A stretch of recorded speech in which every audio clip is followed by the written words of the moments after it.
Bwana Yesu asifiwe. Ninakusalimu kupitia jina la Yesu Kristo, Mungu wetu aliye hai. Tunamshukuru Mungu kwa ajili ya siku nyingine tena ambayo Mungu ametupa. Nitaendelea na somo ambalo nilianza nalo kwenye wiki lililopita kwa habari ya kuzijua na namna ya kuzitumia silaha za kiroho.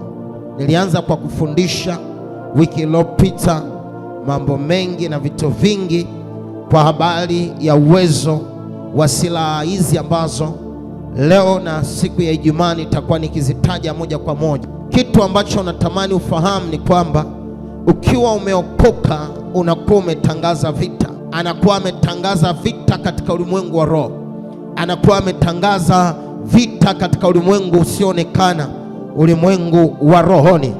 Na hivi ni vita ambavyo ni endelevu, na vita hivi vinakuwa na mlengo maalum. Mlengo wa kwanza ni kuhakikisha ya kwamba unarudi ulikotoka, yaani unarudi kwenye ufalme wa giza. Ndiyo mlengo wa vita hivi. Kwa nini shetani anaamka kila wakati, hachoki kupigana? Lengo lake ni kuhakikisha anamrudisha nyuma mtu na anamrudisha kwenye miliki yake, kwenye eneo lake, awe chini yake. Kwa hiyo wanafanya njama ya kila namna kuhakikisha ya kwamba wanamrudisha mtu nyuma.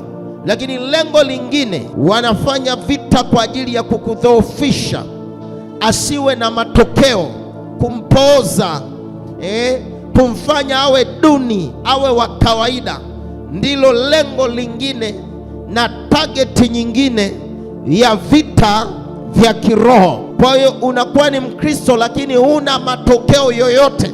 Lakini leo nataka nifundishe kwa habari ya silaha ya kwanza ambayo ni ya muhimu unapoinuka kuingia kwenye vita. Silaha ya kwanza inaitwa kweli. Waefeso sura ya 6 mstari ule wa 10 hadi mstari ule wa 18. Biblia inasema, hatimaye mzidi kuwa hodari katika Bwana na katika uweza wa nguvu zake. Vaeni silaha zote za Mungu mpate kuzipinga hila za shetani, kwa maana kushindana kwetu sisi si juu ya damu na nyama, bali ni juu ya falme na mamlaka, juu ya wakuu wa giza hili, juu ya majeshi ya pepo wabaya katika ulimwengu wa roho. Kwa sababu hiyo twaeni silaha zote za Mungu mpate kuweza kushindana siku ya uovu, na mkiisha kuyatimiza yote kusimama. Basi simameni hali mmejifunga kweli viunoni, na kuvaa dirii ya haki kifuani, na kufungiwa miguu utayari tupatao kwa injili ya amani. Zaidi ya yote mkitoa ngao ya imani, ambayo kwa hiyo mtaweza kuizima mishale yenye moto ya yule mwovu. Tena ipokeeni chapeo ya wokovu na upanga wa Roho, ambao ni neno la Mungu, kwa sala zote na maombi mkisali kila wakati katika Roho, mkikesha kwa jambo hilo na kudumu katika kuwaombea watakatifu wote. Pia na kwa ajili yangu mimi nipewe usemi kwa kufumbua kinywa changu, ili nihubiri kwa ujasiri ile siri ya Injili. Maandiko haya ndiyo yamebeba msingi wa somo letu kwa habari ya kuzijua na namna ya kuzitumia silaha za kiroho. Na silaha ya kwanza, kama nilivyotangulia kuzungumza, ni silaha inayoitwa kweli. Kama unaandika, silaha ya kwanza inaitwa kweli. Katika mtiririko ambao mtumishi wa Mungu Paulo chini ya uongozi wa Roho Mtakatifu, silaha ya kwanza inayokuwa ya kwanza kutajwa ni silaha inayoitwa kweli. Hii ni aina ya silaha ambayo inakaa kwenye kiuno. Kabla hujaingia kwenye uwanja wa vita, unatakiwa kujihakikishia unayo. Tupo kwenye mapambano, na wengi mmetangaza mmeokoka. Anawahangaikia mchana na usiku, namna gani anaweza kuwapata awaangamize. Kabla hujaingia kwenye uwanja wa vita, vita ya aina yoyote katika ulimwengu wa roho ambayo inalenga maisha yako, ni vizuri ujihakikishie una silaha hii ya kwanza inayoitwa kweli. Na hii kwenye ulimwengu wa roho ni aina ya silaha ambayo inakaa kwenye kiuno. Biblia inasema, basi simameni hali mmejifunga kweli viunoni. Kwa hiyo hii ni silaha inayokaa kwenye kiuno kama mkanda. Na katika kujifunza, mara nyingi nimekuwa nikifundisha kwa habari ya kweli ni nini. Kitabu cha Yohana 14 mstari ule wa 6, Biblia inasema, mimi ndimi njia, kweli na uzima. Kwa hiyo tafsiri ya kwanza ambayo tumekuwa tukijifunza kwa habari ya kweli, tumejifunza kwamba kweli ni Yesu, ni Mungu mwenyewe. Lakini namba 2, kweli tumeitafsiri kama neno la Mungu, na hiyo kweli itawaweka huru. Kweli, kuna mahali anasema, anazungumza, maneno yangu ni ya kweli. Kwa hiyo neno la Mungu ni kweli, ni kweli. Kwa hiyo tafsiri ya pili, kweli ni neno la Mungu. Lakini katika uwanja wa vita, kweli ni silaha kamili na ni ya muhimu sana. Unapotangaza vita, vita vinapoinuka kwa ajili ya kushambulia maisha yako, moja ya kitu ambacho ni cha muhimu kuwa nacho unapoanza kupigana vita ya kiroho ni kweli. Ni lazima uihakikishe kweli iko kwenye kiuno chako. Wakati Paulo anaandika huu waraka kwa Waefeso, alikuwa yuko gerezani, na alipokuwa anaandika, pembeni yake kulikuwa na askari wa Kirumi. Na miongoni mwa vitu ambavyo Paulo alikuwa anaviona kwa askari, ndivyo vingi alivyoviandika hapa. Na kitu cha kwanza ambacho Paulo alikiona kwa askari wa Kirumi, aliona amevaa mkanda. Aliuona mkanda kwenye kiuno cha askari yule. Na alipokuwa anaandika barua hii, alikuwa anazungumza katika viwango vya tafsiri kama Mkristo ambaye ni mwanajeshi na askari wa Mungu. Na anasema sasa, kama ambavyo huyu askari wa Rumi amevaa mkanda, huu mkanda ulikuwa unamsaidia nini huyu askari wa Kirumi? Huu mkanda ulikuwa unamsaidia, cha kwanza, ulikuwa unaifunga nguo yake. Yaani ule mkanda uliifunga nguo ya askari, kumweka tayari kwa ajili ya mapambano. Wakati adui ameinuka kupigana, wakati adui ameinuka kushambulia, huyu mtu akisimama kupigana na adui, ule mkanda uliifanya nguo yake isiwe kizuizi cha kumfanya ashindwe kupambana na adui. Kwa hiyo ilibana nguo yake, iliweka sawa nguo yake na kufanya mwili wake kuwa tayari kwa ajili ya mapambano. Lakini tafsiri ya pili, ule mkanda kwa yule askari ulimwezesha askari kutunzia silaha zake. Kama alikuwa na sime, alikuwa na panga, kwa hiyo kwenye mkanda wake kulikuwa na sehemu ambazo huyu askari angeweka na kutunza silaha yake. Kwa hiyo anapoenda kupigana na kushambuliana na maadui, ule mkanda ulitengenezwa kwa namna yake iliyo bora, kiwango ambacho muda wowote askari angeweza kuchomoa upanga wake kutokea kwenye kiuno na kwenye mkanda ambao wameuvaa. Kwa hiyo alipokuwa anaandika, Paulo alikuwa anamwangalia yule askari aliyevaa ule mkanda na matumizi ya ule mkanda kwa yule askari, kwamba ungemsaidia kuzitunza na kuzihifadhi silaha zake. Wakati adui ameinuka kupigana, yeye angekuwa tayari kuichomoa silaha yake.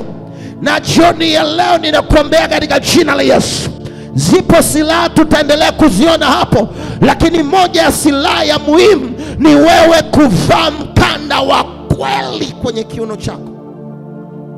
Huu mkanda unakufanya kuwa tayari kwa ajili ya mapambano, unamwandaa mtu. Kwa hiyo sasa tunapozungumza kwa lugha ya rohoni, sasa tunapoongelea katika lugha ya kiroho, kweli ni nini sasa kama mkanda? Maana yake hivi, ukisoma kitabu kile cha Kutoka sura ya 12 mstari wa 11, Mungu alipokuwa anatoa maagizo kwa wana wa Israeli kupitia Musa juu ya mambo ambayo wanatakiwa kuyafanya kabla hawajaondoka kwenda kwenye nchi yao ya ahadi, kitabu cha Kutoka 12 mstari ule wa 11, Biblia inasema, tena mtamla hivi, mtakuwa mmefungwa viuno vyenu. Hapa alikuwa anazungumzwa kwa habari ya Pasaka au mwanakondoo aliyekuwa amechinjwa, na wapo kumla. Maagizo na maelekezo ya kimungu yalikuwa kwamba wanapomla yule mwanakondoo, ilipaswa viuno vyao viwe vimefungwa, viuno vyao viwe vimefungwa. Kwa hiyo katika ulimwengu wa roho kulikuwa na maana, sio tu Mungu aliongea tu kwamba alizungumza mfunge viuno vyenu mnapomla kondoo. Hili lilikuwa ni jambo la kiroho, ni jambo la kiroho. Kwa hiyo hata katika mambo ambayo nazungumza jioni ya leo, nazungumzia mambo ya kiroho, sio mambo ya mwilini. Pengine ungejiuliza kuna uhusiano gani wa kula kondoo na sisi kufunga viuno vyetu? Na ukiendelea mbele anasema, mmevaa viatu vyenu miguuni na fimbo zenu mikononi mwenu, nanyi mtamla kwa haraka, ni Pasaka ya Bwana. Kwa nini aelekeze mambo kama haya? Kuna mambo katika ulimwengu wa roho Mungu anaweza kukuelekeza. Katika ulimwengu wa nyama yanaweza akawa hayana maana, lakini katika ulimwengu wa roho yana maana sana. Katika macho ya nyama unaweza ukaona kama hili jambo lilikuwa halina maana sana, yaani mnakula chakula mmefunga viuno, alafu mmevaa viatu, alafu wakati huo huo mmeshika fimbo. Kuna uhusiano gani na safari iko kesho, alafu mnatakiwa kumla kwa haraka? Kuna uhusiano gani na sisi kuondoka kwenda kwenye nchi yetu ya ahadi? Kwa hiyo maelekezo ya kwanza ya Mungu ilikuwa ni kwamba wana wa Israeli wanapomla yule Pasaka au wanapomla yule kondoo, ilipaswa wamle wakiwa wamefunga viuno vyao. Sasa tafsiri yake ilikuwa ni nini? Tafsiri yake ilikuwa ni kwamba walikuwa wanawekwa tayari. Kufunga viuno vya mtu, yani kujifunga viuno katika ulimwengu wa roho, ni kumfanya kuwa mtu tayari. Maana yake kuwa tayari kwa ajili ya safari, kuwa tayari kwa ajili ya jambo fulani. Kwa hiyo Mungu anapozungumza kwa habari ya kufunga viuno au kujifungia viuno vyetu, anazungumza kwa habari ya utayari. Hii ni silaha inayozungumza kwa habari ya utayari. Luka sura ile ya 12 mstari wa 35 hadi mstari wa 37, pale Biblia inasema, viuno vyenu na viwe vimefungwa, viuno vyenu na viwe vimefungwa mkato, na taa zenu ziwe zinawaka. Anasema tu viuno vyenu viwe vimefungwa. Haya ni maneno ya Yesu.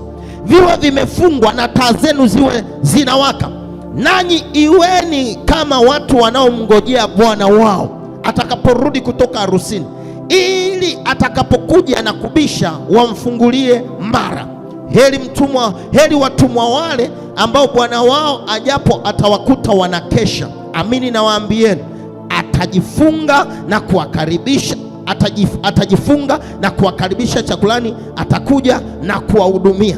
Sasa ukisoma maandiko haya, anatoa maelekezo. Yesu anasema jambo la kwanza, mnatakiwa kuvifunga viuno vyenu.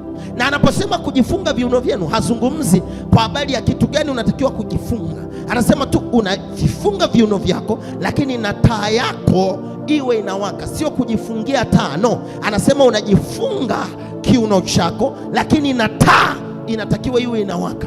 Sasa haya maelekezo yanamaanisha nini? Ukisoma mbele, anawaelekeza kwa habari ya kuwafanya kuwa tayari kwa ajili ya kumpokea bwana harusi, kwa ajili ya kumpokea Yesu Kristo. Yaani maana yake ni maelekezo ya utayari. Kwa hiyo silaha hii ya kweli inayokaa kwenye kiuno inazungumza kwa habari ya utayari. Kama kwenye ulimwengu wa roho kukatangazwa vita, yaani maadui wakatangaza vita na wewe, wanapoinuka kushambulia kwenye nyumba yako au familia yako au maisha yako, miongoni mwa kitu kinachoweza kuamua kwamba wewe uko tayari kwa ajili ya vita ni utayari wako. Na utayari wako haupimwi kwa kusema ndio. Utayari wako unapimwa kwa kweli iliyo kwenye kiuno chako. Naomba nirudie tena. Ikatokea unasikia ndani kabisa moyoni mwako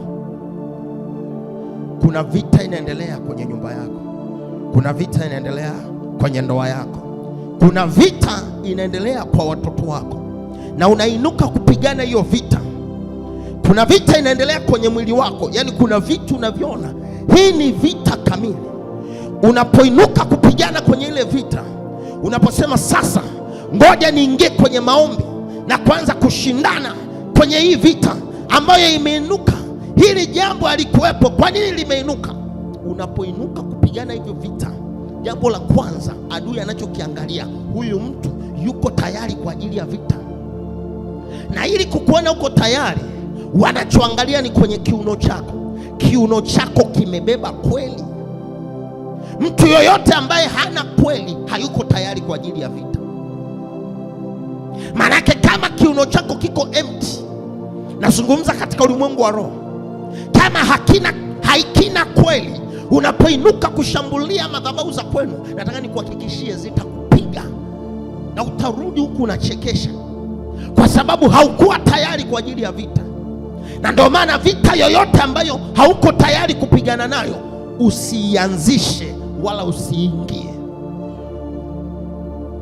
Na vita hiyo maana yake hivi, kama ukiingia kupigana lazima utapigwa, kwa sababu hauko tayari kwa ajili ya vita. Na kitu gani kinachopima kwamba tuko tayari kwa ajili ya hii vita? Ni kweli. Kweli ambayo iko ndani yetu kwenye viuno vyetu, hii ndiyo inayotuambia tuko tayari kwa ajili ya vita. Kuna watu wengi ambao katika ulimwengu wa roho walipokea sign kwamba hii ni vita. Unakuta usiku kabisa kwenye ndoto, kuna aina ya ndoto unaota Mungu anazungumza na wewe, pengine kwa njia ya ndoto. Kuna aina ya ndoto unaiota kabisa, na unaamka unaanza kushindana na hiyo vita. Badala ya kushinda unajikuta unadidimia na yale uliyoyaona yanatokea. Kitu gani kinachosababisha mambo haya kutokea? Maanake mtu huyu hakuwa tayari kwa ajili ya vita, na alipodhani yuko tayari kwenda kupigana kwenye hiyo vita, alipigwa. Watu wengi ambao walikuwa ni majianti wakati mwingine katika ulimwengu wa roho na katika viwanja vya vita, walipoinuka kwenda kupigana vita, walirudi wameinamisha vichwa chini. Kwa nini walirudi wameinamisha vichwa chini? Walirudi kwa sababu hawakuwa tayari kwa ajili ya kupigana vita. Kabla hujapigana vita yoyote, fanya maandalizi na jihakikishe kama uko tayari kwa ajili ya kupigana vita. Unaweza ukaingia kwenye ulimwengu wa roho na kuanza kupigana vita. Pengine ni vita ambayo unaiona inaenda kwa watoto wako, au inaenda kwa mume wako, au inaenda kwako mwenyewe, pengine inaenda kupiga afya yako. Yaani kuna namna unaanza kuona kama kuna vitu haviko sawa. Maana yake kwa lugha fupi, kabla hujaanza kufanya chochote, jihakikishe kama uko tayari kwa ajili ya vita. Kabla hujaanza kushughulika na madhabahu za nyumbani kwenu, jihakikishe kama uko tayari kupigana hiyo vita ya madhabahu ya nyumbani kwenu.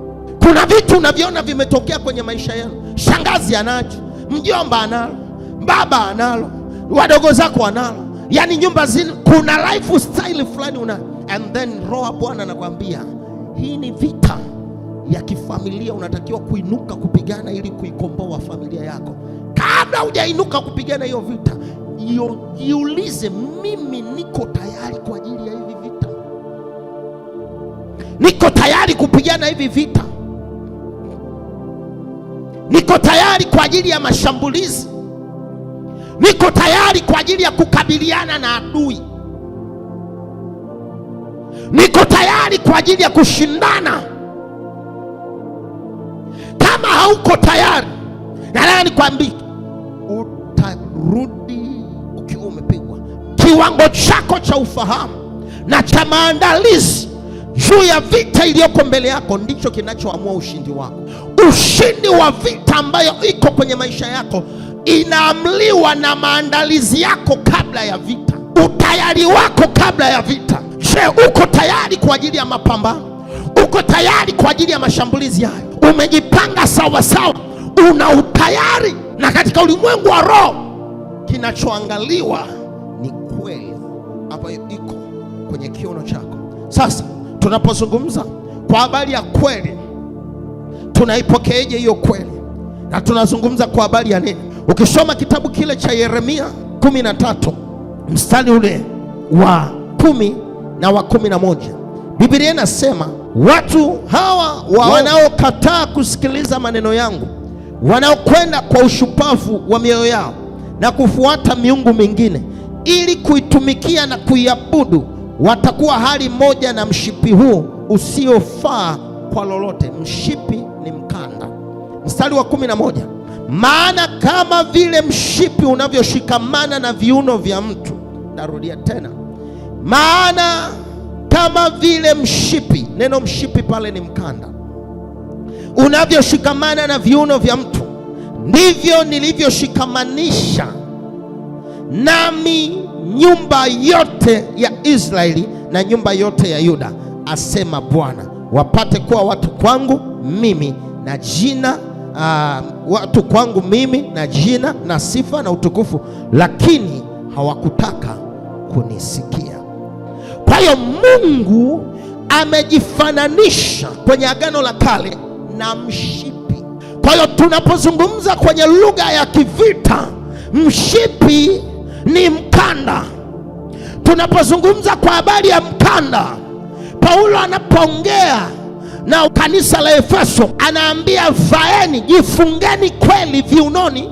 Kwa lugha nyingine alikuwa anasema jifungeni Kristo viunoni mwenu. Ya tena alipokuwa anaongea kitabu cha Yeremia 13 mstari wa 11, anasema kama ilivyo mshipi, kama unavyoonekana mkanda huu, anasema mkanda huu ndivyo nilivyowashikamanisha nyumba ya Israeli na mimi. Sasa kama Mungu amejitafsiri kama mshipi, kwa lugha fupi, tunapozungumza kwenye eneo la kweli, kujifungia kweli viunoni, maana yake tunazungumza kwa habari ya kujifungia Kristo kwenye viuno vyetu. Na tunapojifungia Kristo, maana yake Waefeso 6:14 anasema jifungeni kweli viunoni. Maana yake anazungumza kwa habari ya kujifunga Yesu kwenye viuno vyetu, au kufungia viuno vyetu na Mungu. Na sasa tunajifungiaje viuno vyetu na Mungu?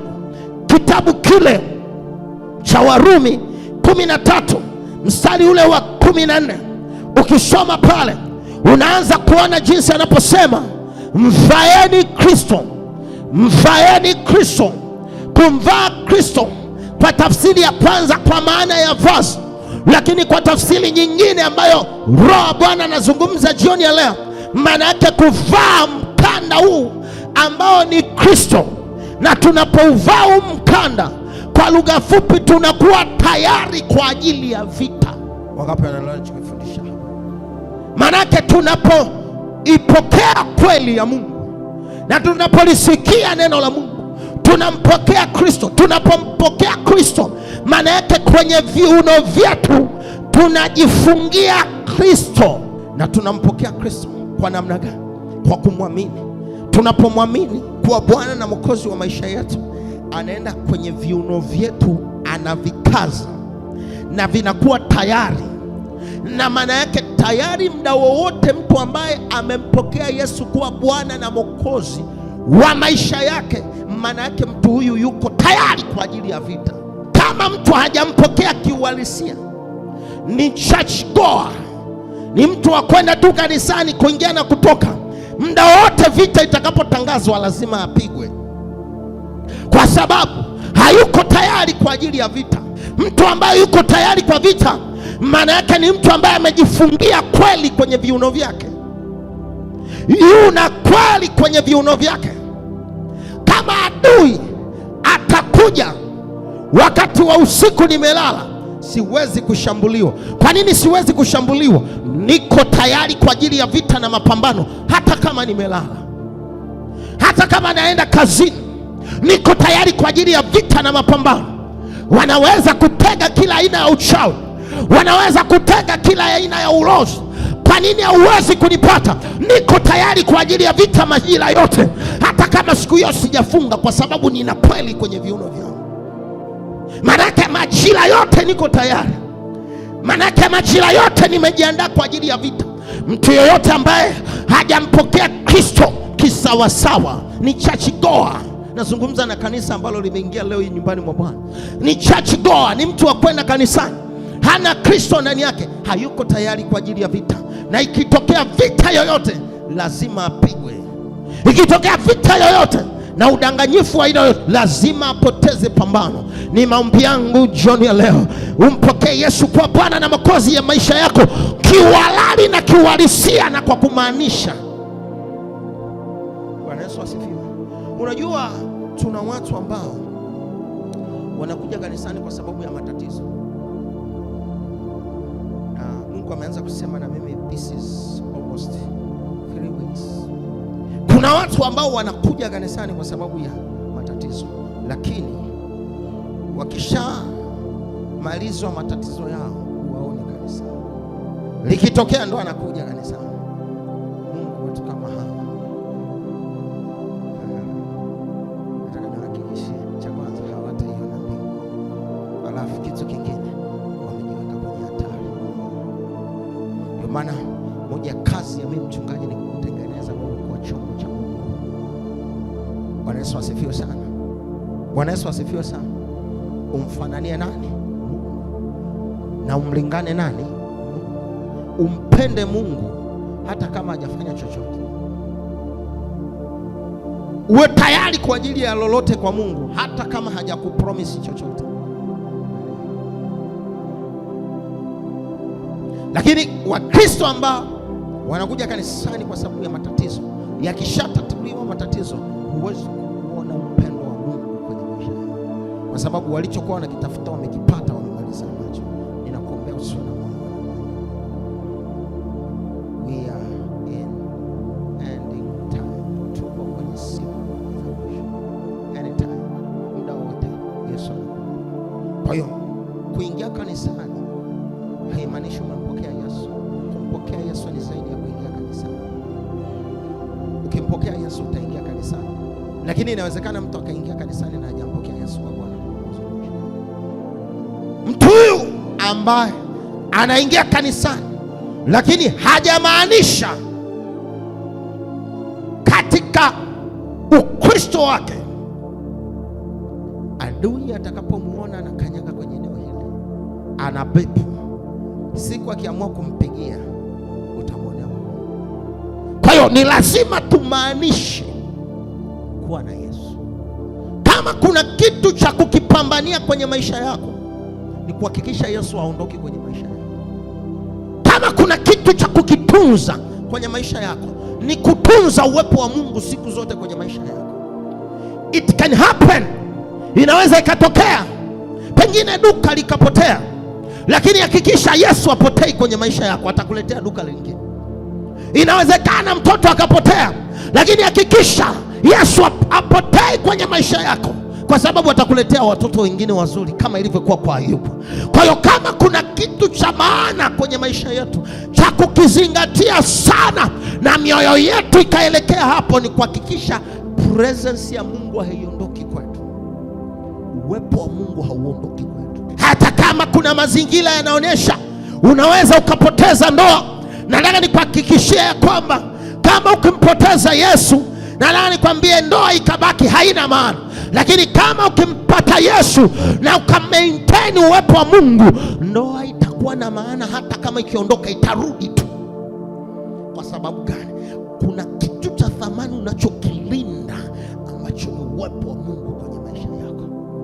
Ukisoma kitabu kile cha Mwanzo, Biblia inaeleza kwa habari ya Yusufu. Kitabu cha Mwanzo 39 mstari wa 21, Biblia inasema lakini Bwana akawa pamoja na Yusufu, akamfadhili, akampa kibali machoni pa mkuu wa gereza.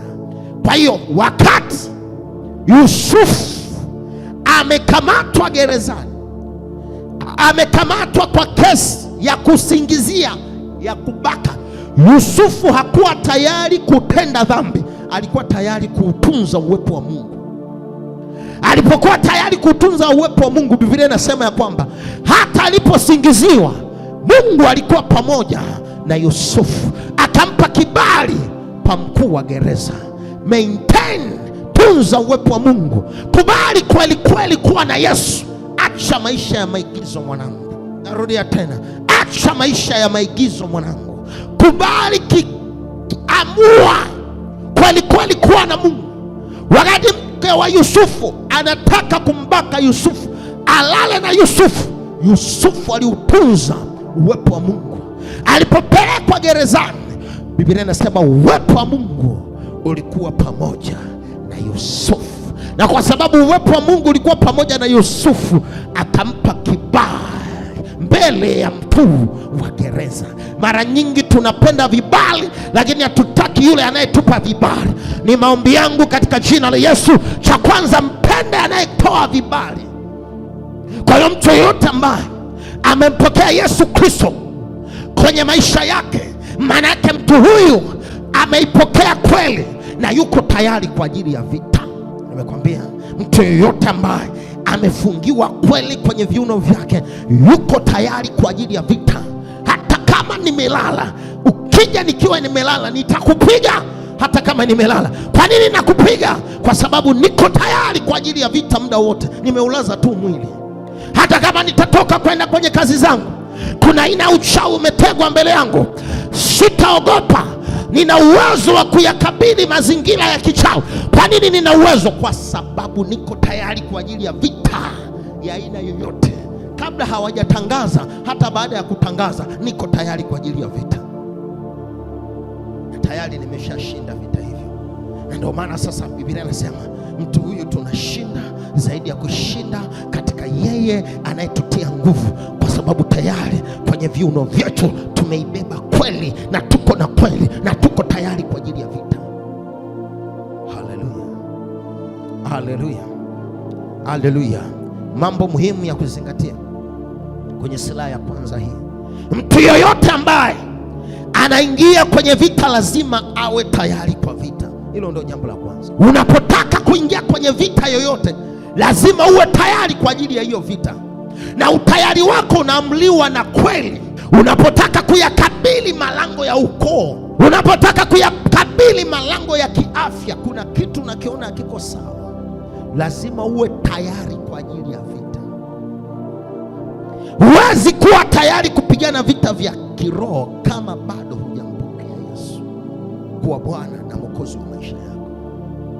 Tarudia tena, mtu yote ambaye hajampokea Yesu kuwa Bwana na Mwokozi wa maisha yake hayuko tayari kwa ajili ya vita, na akiinuka atapigwa. Msingi wa kwanza unaoamua vita mbele yako. Na ndio maana Paulo anasema vaeni silaha zote, utakiwa kuacha hata moja. Mtu yote ambaye hajampokea Yesu kweli kweli hayuko tayari kwa ajili Maana yake mtu huyu anapigwa. Tuko kwenye ulimwengu uliochafuka, na wenye nguvu ndio watakaoteka, wenye nguvu ndio watakao survive, wenye nguvu ndio watakaoishi.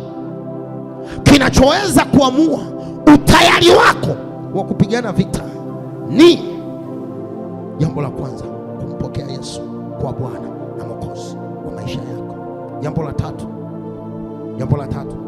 kabla ya mapambano jihakikishe. Kabla ya mapambano jihakikishe. Ni hatari sana vita ya kiroho ikitafsiriwa katika ulimwengu wa nyama na ikatendewa kazi katika ulimwengu wa nyama. Watu wao lazima wape, lazima washambuliwe. Kabla ya mapambano jihakikishe. Kabla hujaingia kwenye uwanja wa vita jihakikishe, ni kweli Yesu yuko kwangu, ni kweli mimi nimeokoka, ni kweli nimemwamini Yesu, ni kweli nimeamua kumfuata Yesu, ni kweli mimi mwanafunzi wa Yesu, ni kweli nimeacha moyoni mwangu, ni kweli nimeamua. Kitu gani kinachonifanya niwe hapa? Kabla hujaingia kwenye vita yoyote, kuna mwanangu mmoja alikuwa ananipa ushauri Jumapili, akaniambia kuna mtu nilikwazana naye kwenye nyumba ambayo tumepanga. Nikaanza kujibizana naye. Nilipokuwa naendelea kujibizana naye, nikawa najibizana naye, kwa bahati mbaya nikaongea maneno sio mazuri mchungaji, kwa sababu nilikuwa na hasira. Tulikuwa tunajibishana vibaya, na akanieleza sababu ya kujibishana naye vile vibaya ilikuwa ni nini. Sasa nikajibishana naye vibaya sana. Anasema nilipomaliza tu nimeondoka, nikaanza kutokwa na damu mfululizo mpaka anakuja Jumapili. Alikuwa ni mjamzito, mimi nikaridhika. Alichukua vita ya rohoni akaileta mwilini, akaanza kupambana mwilini. Aliyekuwa anashindana naye ni mtu ulimwengu wa nyama. Nikaomba naye hapa, nilipoomba naye alikuwa anatetemeka sana. Nashukuru Mungu naendelea vizuri, nisikia vizuri, na akakaa vizuri kabisa. Damu ikakata, kaa vizuri, akaondoka. Haleluya. Amua kuokoka. Narudia tena, amua kuokoka. Ukishaamua kuokoka, uko tayari kwa ajili ya vita na kwa ajili ya ushindi. Mtu aliyeokoka apotezagi pambano. Mtu aliyeokoka amehesabiwa mshindi kabla ya pambano. Bwana Yesu asifiwe. Hata kama utaamka asubuhi utakuta wamefanya chochote, nataka nikutangazia hakitatokea kwenye maisha yako, kwa sababu uko tayari kwa ajili ya vita. Hata wakati ulikuwa umelala, umepumzisha mwili wako. Maana yake watu hao walikuwa wanajisumbua. Ni maombi yangu katika jina la Yesu, kila aliyeingia mahali hapo, aliyeamini na ameamua kuokoka kweli kweli, kila vita inayoinuka kwenye maisha yako, Bwana akakufanye kwa mshindi katika jina la Yesu Kristo wa Nazareth. Matokeo ya kwenda kwenye vita bila matahayarisho, yani bila utayari, bila kweli. Nini kinaweza kutokea mtu anapoingia kwenye uwanja wa vita bila kweli? Bila kweli, silaha ya kwanza, bila kweli. Matendo ya Mitume sura ya 19.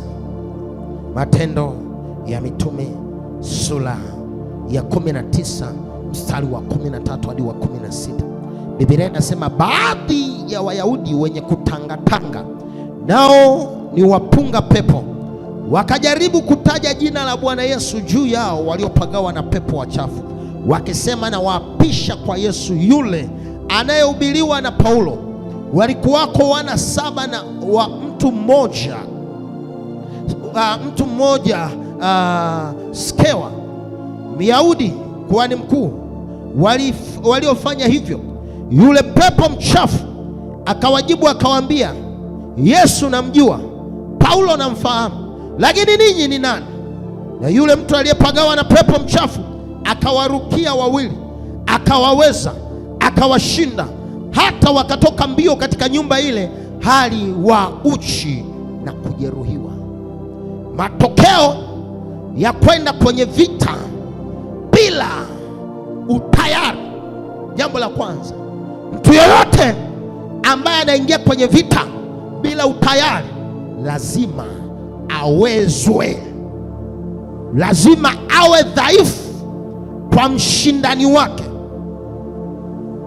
Matokeo ya kuingia kwenye uwanja wa vita bila kweli, ambaye ni Kristo mwenyewe, hujajifungia Kristo, hujamvaa Kristo, jambo la kwanza ambalo utakutana nalo ni kuzidiwa, kuwezwa. Kuna aina ya vita, kadiri kuna mtu nilikuwa naomba naye, nilikuwa naongea naye, kadiri anapoomba akaniambia ndivyo ambavyo ni kama anazidiwa, ndivyo ambavyo mashambulizi kama yanazidi, nguvu zinaniishia. Kwa hiyo mtu yoyote ambaye anaingia kwenye uwanja wa vita bila matayarisho lazima awezwe.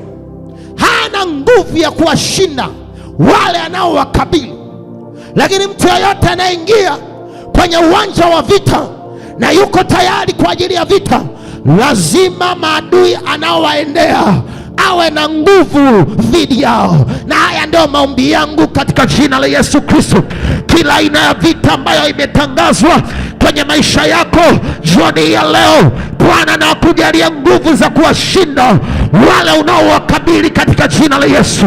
Biblia inasema wana wa Skewa walipokuwa wanaenda kumtoa yule pepo aliyekuwa ndani ya yule mtu, wakaulizwa maswali, ninyi ni wakina nani? Kwa sababu Yesu tunamjua, Paulo tunamfahamu, ninyi ni wakina nani? Maana yake watu hawa walikuwa hawako tayari kwa ajili ya vita, na watu hawa walikuwa wameenda kama waokozi. Na mimi leo pengine ninaongea na wewe ambaye Mungu anataka kukutuma kwenda kuokoa familia yako kama mwokozi wa kuwaokoa ndugu zako, kuwatoa kwenye maagano, kuwatoa kwenye wimbi la uovu. Ninakuombea katika jina la Yesu Kristo wa Nazareti, cha kwanza mpokea Yesu awe Bwana na Mwokozi wa maisha yako. Unapoenda hapo, uko tayari kwa ajili ya vita, uko tayari kwa ajili ya kukabiliana nao, uko tayari kwa ajili ya kuwashinda, uko tayari kwa ajili ya kuwatoa watu kwenye vile vifungo. Hakuna nguvu zitakazo kuzidia, hakuna nguvu zitakazo kushinda, hakuna uchawi utakao kushinda, hakuna laana itakayo kushinda, hakuna laana itakayokuwa juu yako, kwa sababu tayari uko tayari kwa ajili ya vita yoyote ambayo ilitangazwa. Kuna watu ambao wako hapa, vita vyao vilianza zamani, hata kabla hawajazaliwa. Vilikuwa ni vita vya ukoo, vilikuwa ni vita vya kifamilia, na wao wanakuja wanazaliwa, wanavikuta vita hivyo vinaendelea hadi leo hii. Wamejikuta na wao wameingia kwenye ile vita, kwenye vile vita ya kuachika, kwenye ile vita ya kuachwa. Lakini watu ambao wamempokea Yesu wako tayari kwa ajili ya kunyamazisha hiyo vita. Ni maombi yangu jioni ya leo, Bwana akupe nguvu ya kukabiliana na hiyo vita. Bwana akupe nguvu na akufanye tayari kwa ajili ya kukabiliana na hiyo vita. Pengine imewashinda watu waliokutangulia, pengine iliwashinda waliokuwa ndugu zako wakatangulia kuzaliwa, lakini Bwana amekuandaa wewe kwa ajili ya kushinda na kutangaza mapya.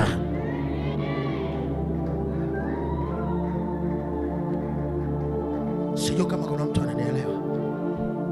Kuna watu ambao mmezaliwa mmekuta kuna vita inaendelea, kuna vita inaendelea.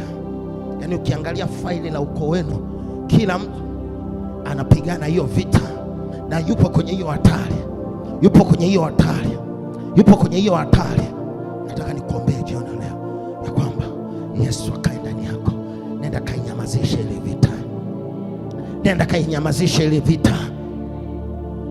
Kuna mtu ananielewa chokiongea?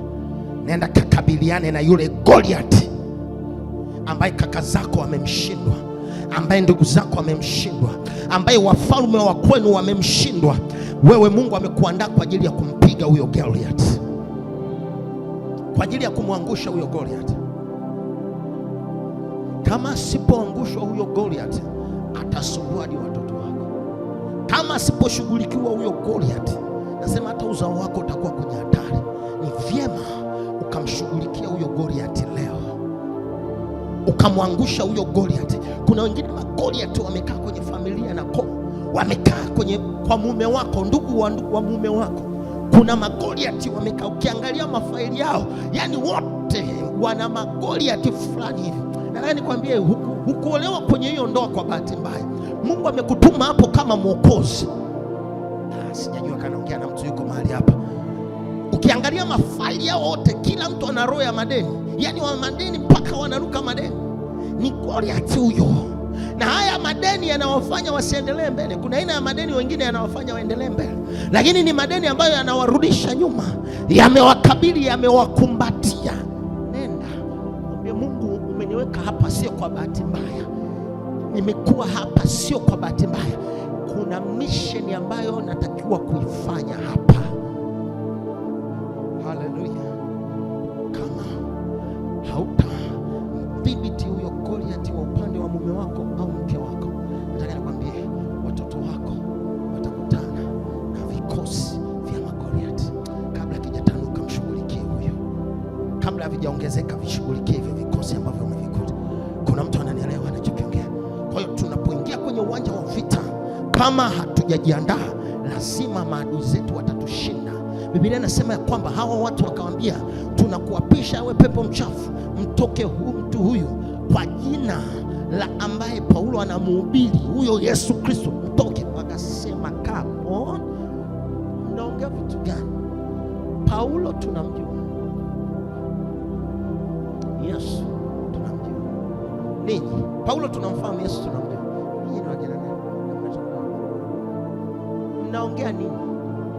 Kuna watu ukiingia kwenye maombi, unapoanza kuombea familia yako, unapoanza kuombea uchumi wako, unapoanza kuombea watoto wako, wakati mwingine adui anakuuliza, who are you? Wewe ni nani? Unazungumza nani? Unazungumza kitu gani? Unasema toka kwa jina la Yesu. Yesu tunamjua. Wewe ni nani? Kwa sababu hauna identity. Kwa sababu kazi mojawapo ya mkanda unaleta utambulisho. Wangapi wameona mkanda wa askari polisi? Kuna aina mkanda ukiuona tunajua hii mikanda ya maaskari, hii mikanda ya kijeshi. Kwa hiyo mkanda unaweza kutoa utambulisho kwamba wewe ni nani. Kwa ndio maana tunapovaa ili tutambulike kuwa sisi ni Wakristo. Kwa nini tunaivaa kweli? Kwanza kwa sababu kuna utambulisho lazima tuwe nao. Na ndio maana kuna aina watu wakiingia kanisani mpaka unajiuliza, huyu ameokoka kweli? Kwa sababu kuna utambulisho anaukosa.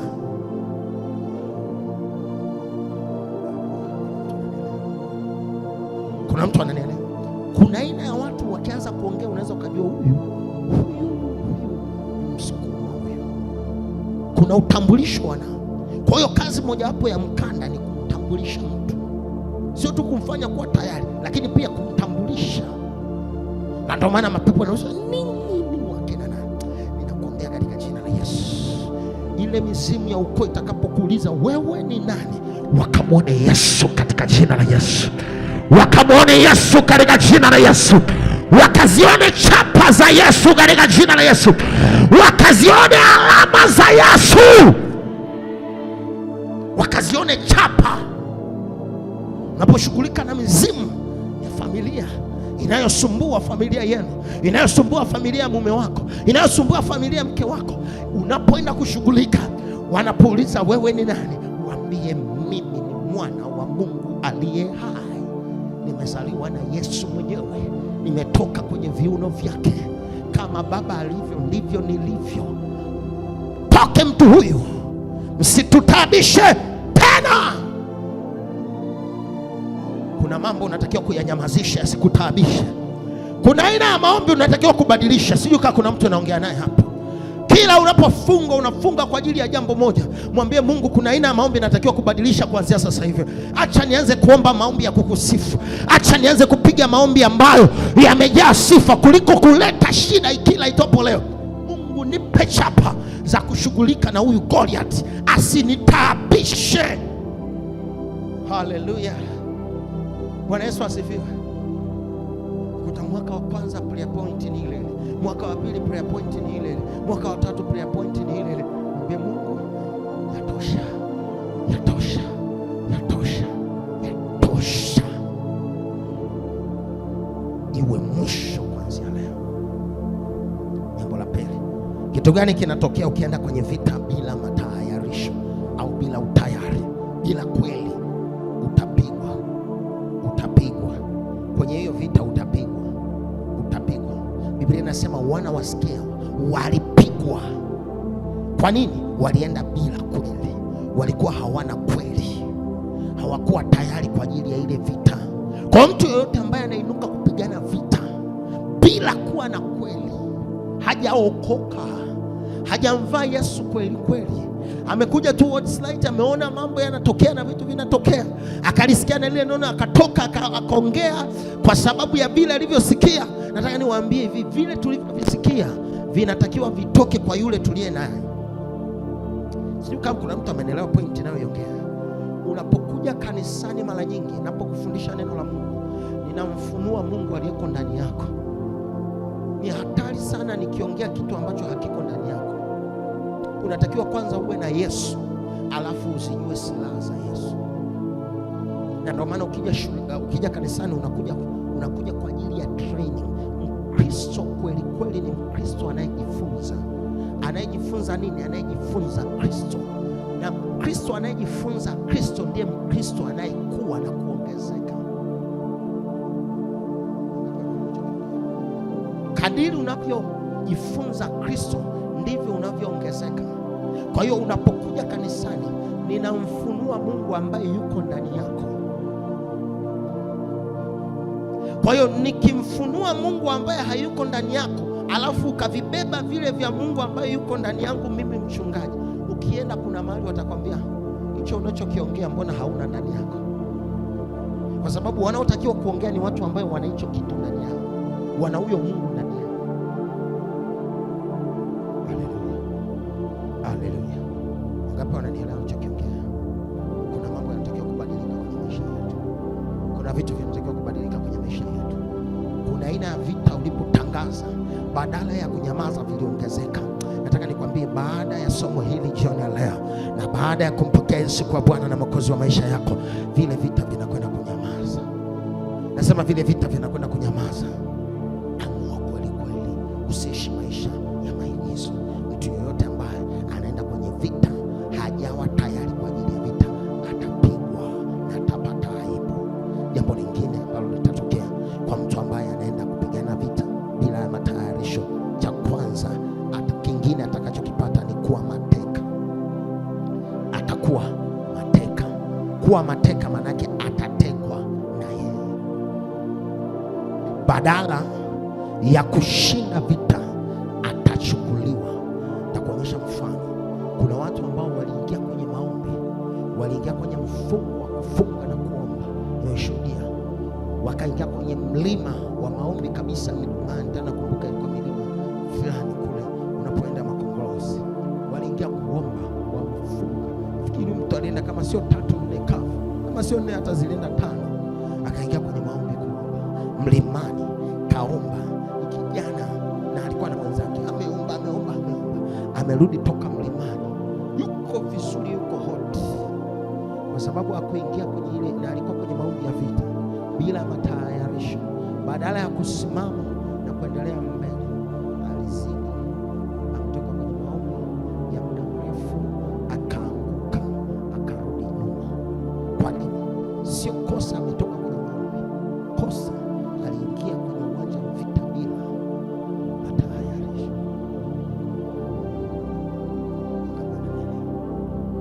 Wakapana anachofundisha.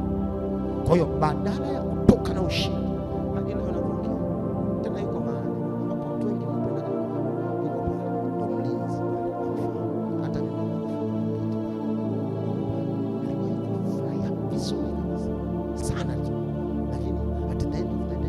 kwa nini yuko hapa katika hali hii?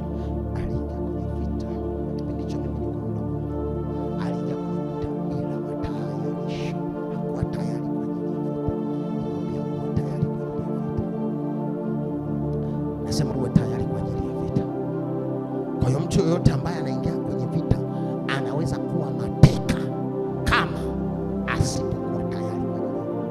badala ya kuwavuta wengine, badala ya kushinda, atajikuta ananyanyua mikono kwa adui. Anasema niko chini ya ulinzi kuanzia leo, ninasalenda kwako shetani.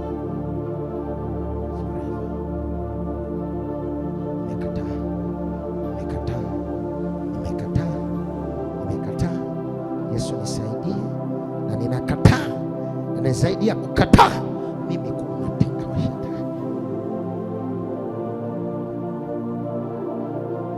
Yesu asifiwe. Leo hii nikawa mateka wa shetani. Naona maisha ya watu wengi, hata ninyi mliko mahali hapa kufunguliwa. Mungu alinitumia sisi. Maana yake nikiwa mateka, watasema wewe ndio ulitunyosha. Sasa tutanini na Mungu? Hawanifanyi hivi. Kuna aina ya mateso ambayo yalishawahi kutokea na yatakuja mbele kwenye ziki kuu, baada ya kanisa kunyakuliwa kwenda mbinguni. Yesu akija, ni mateso ambayo walikuwa wanamchuna mtu ngozi, afu wanampaka asali, wanamweka kwenye nyumba, asife haraka, afe taratibu. Anachunwa ngozi yote, alafu anapakwa asali ili afe taratibu. Hayo ni aina ya mateso yatakayokuja. Kwa miongoni mwa adui anachoweza kukifanya kwa mtu ambaye alikuwa amemwamini Yesu, alikuwa anamsumbua, alikuwa anaua, alikuwa anafungua watu walioonewa, walikuwa wanapata baraka, watu waliokuwa mateso. Maana yake kwa lugha fupi, mtu huyo ataingia kwenye wimbi la mateso makali. Ni maombi yangu kwako wewe unayenisikia, usiingie kuwa mateka wa shetani katika jina la Yesu. Amen. Amen. Kwa hiyo miongoni mwa silaha muhimu sana na ya maana sana ni silaha ya kweli. Hii ni silaha ya muhimu sana, na ndio maana miongoni mwa vitu ambavyo Mungu kabla wakati mwingine hajawashughulikia watu ambao wako mbele yetu, miongoni mwa vitu anavyovifanyaga ni pamoja na kupiga kwenye viuno vyao, kupiga kwenye senta, kwenye viuno vyao. Ukisoma kitabu kile cha Isaya 45 mstari ule wa kwanza, Isaya 45 mstari ule wa kwanza, Biblia inasema haya ndio Bwana mwambiayo Koreshi masihi wake, ambaye nimemshika mkono wake wa kuume ili kutiisha mataifa mbele yake, nami nitalegeza viuno vya wafalme. Kwa nini analegeza viuno vya wafalme? Anatangulia mbele ya Koreshi kulegeza viuno vya wafalme. Manake viuno vya wafalme vikisharegea, wanakuwa hawana uwezo tena wa kufanya jambo lolote. Ni maombi yangu jioni ya leo, kila aina ya ufalme wa giza ambao umekuwa umezingira maisha yako, na kila aina ya maadui ambao walikuwa wamezingira maisha yako, katika jina la Yesu Kristo, Mungu wetu aishie milele, ninamwomba jioni ya leo aende akaregeze viuno vyao ambavyo vimekuwa vimewafanya kuwa imara kwa ajili ya kufanya mashambulizi kwenye maisha yako, ambavyo vimewafanya kuwa imara kwa ajili ya kupiga uzao wako. Kama Mungu wangu aishivyo ninayemtumikia, hao wafalme wa giza ambao wanashughulika na ndoa, hao wafalme wa giza ambao wanashughulika na uzao, hao wafalme wa giza ambao wanashughulika na uchumi, Bwana akaviregeze viuno vyao katika jina la Yesu, na Bwana akavikaze viuno vyako kwa ajili ya kuwakabili hao maadui ambao wako mbele yako, katika jina la Yesu Kristo wa Nazareti. Ni maombi yangu jioni ya leo, kila adui ambaye alikuwa mbele yako, Bwana alegeze viuno vyake. Kuna watu ambao ni kama wafalme, kazi yao ni kuamua nini kitokee, nini kifanyike, ndoa ivunjike, watoto wasumbuliwe, kuwe kuna hatari maisha yawe na ugumu, afya izolote, kuwe kuna magonjwa, mume apigwe au mke apigwe, atekwa kwenye eneo lolote ambalo ni la uovu na likakuletea maumivu, jioni ya leo ninatangaza vita katika jina la Yesu. Viuno vyao vilegee na viuno vyako vikazwe kwa kweli ya Mungu. Viuno vyako viwe imara katika jina la Yesu. kila wanaoiamua hatima ya maisha yako wakapigwe katika jina la Yesu, wakashambuliwe katika jina la Yesu. Kila adui waliosimama mbele yako leo ninatangaza moto katika jina la Yesu. Leo wakapigwe katika jina la Yesu, kwa kuwa tu tayari kwa ajili ya vita. Kila aliyempokea Yesu Kristo amewekwa tayari kwa ajili ya vita. Ameipokea kweli na viuno vyake vimebeba silaha zote za Mungu katika jina la Yesu Kristo wa Nazareti. Wale maadui wote wakasambaratike, wale watesi wote wakaanguke mbele yako. Kila waliokuwa wanakuinuia kwa nyuma au wamenuia mbele yako, yani wamenuia mabaya, yani wamenuia kuanguka, yani wamenuia kurudi nyuma, yani wamenuia kurudi nyuma, leo ninatangaza asikutabishe mtu yoyote. Ninasema tunazichukua silaha zake Yesu Kristo, na silaha ya kwanza tumemwamini na tumempokea, yani viuno vyetu vimekazwa na tumesimama imara. Mtu yeyote ambaye kiuno chake kina shida hawezi kusimama vizuri. Mtu yeyote ambaye kiuno chake kina shida utamuona akitetemeka tetemeka kwenye ulimwengu wa roho. Ninakuambia viuno vyako vifanyike kwa imara, usitetemeke. Uwe tayari kwa ajili ya vita, ili kumkabili yule Goliath ambaye amekusumbua kwa muda mrefu, ili kumkabili yule Goliath ambaye amesumbua maisha yako, ambaye amesumbua ukoo wako, amedumu kwa muda mrefu, karne na karne, kizazi na kizazi, na hata leo hii na wewe yupo kwako. Leo ninatangaza tayari kukabiliana naye, na Bwana amekufanya tayari kwa ajili ya kumshinda katika jina la Yesu.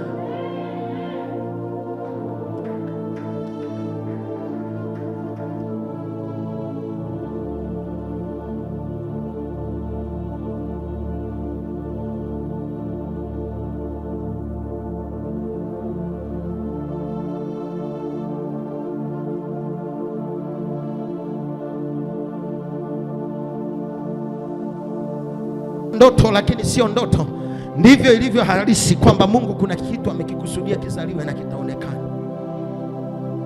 Kuna mtu ananielewa ninachokiongea? Kuna mtu ananielewa ninachokiongea?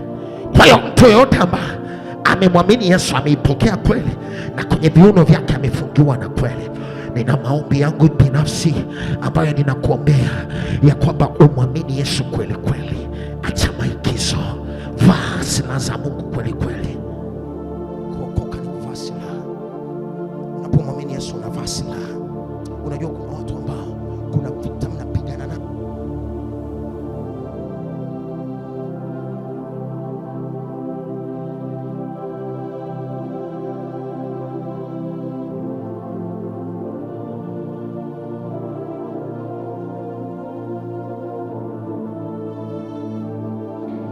kuna kona wamezoea kukubananisha na kuambia watakukosa jioni ya leo.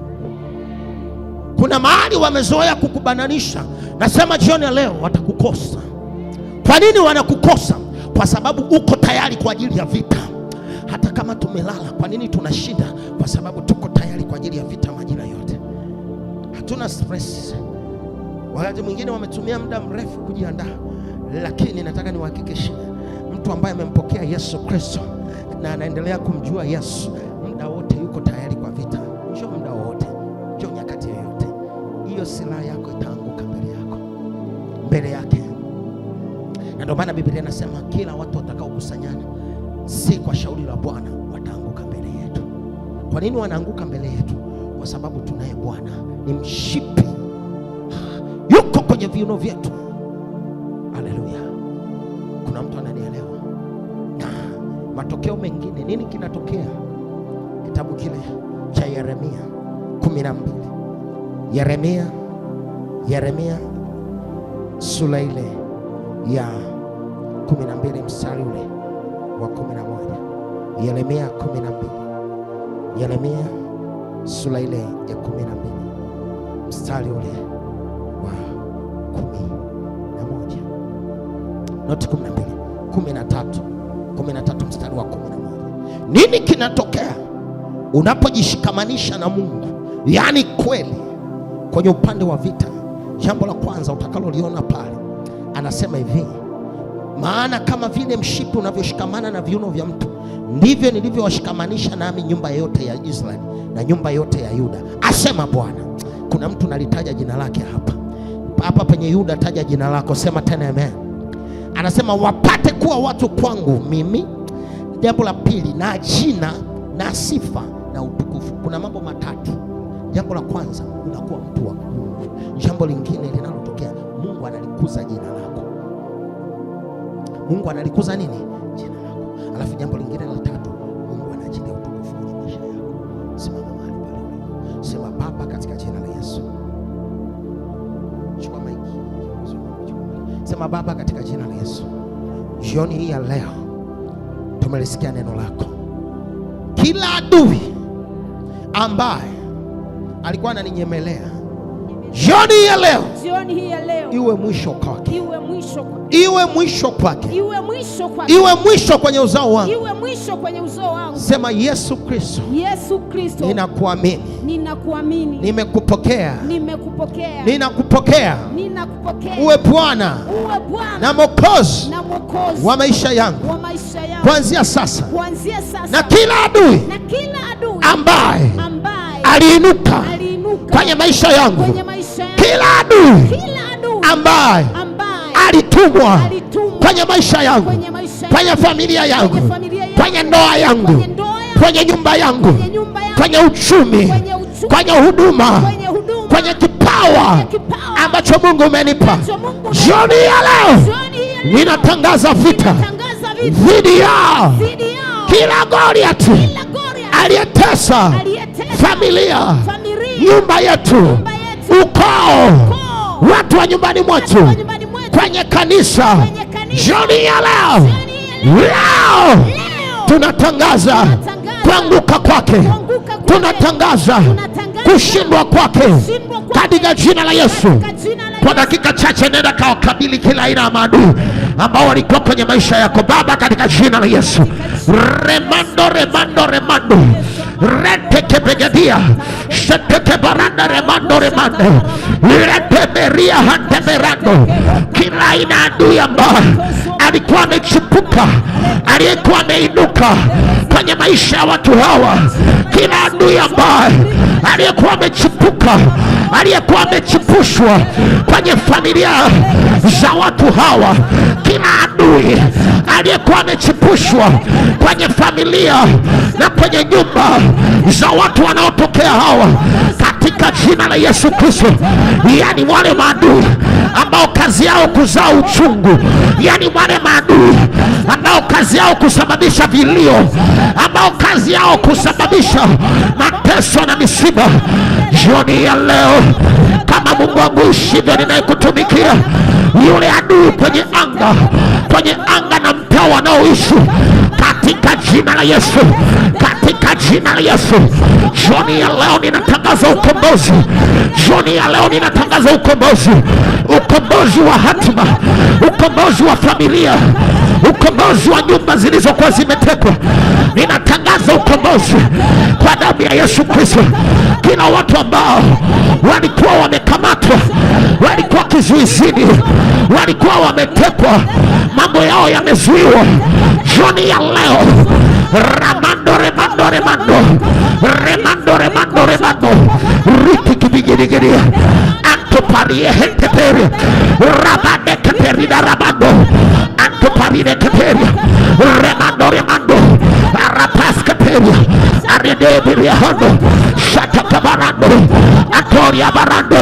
Jioni ya leo ninaachilia moto, jioni ya leo ninatuma moto, jioni ya leo tunatuma moto, jioni ya leo ninaachilia moto kila aina ya mahali ambapo walikuwa matekwa, waliokuwa mateka kwenye mambo ya kifamilia, kwenye nyumba zao, walikuwa mateka kwa Goliathi wa ukoo wao, anayeshika ndoa, anayeshika familia, anayeshika waume, anayeshika watu kwenye ndoa. moto, moto, moto katika jina la Yesu. Atakatakadagadia eramande remando remando remando ratuperi aramando iratoske perida ramando aramande remando remando repakato ramando. Kila silaha iliyofanyika juu ya watu hawa jioni ya leo yanguke, isifanikiwe. Ile silaha iliyotumwa usiku, inayotegwa usiku wakati wamelala, inayotumwa wakati wamelala au wanatembea, jioni ya leo na isifanikiwe. Ninatangaza ukombozi, ninatangaza geuko kwa jina la Yesu Kristo.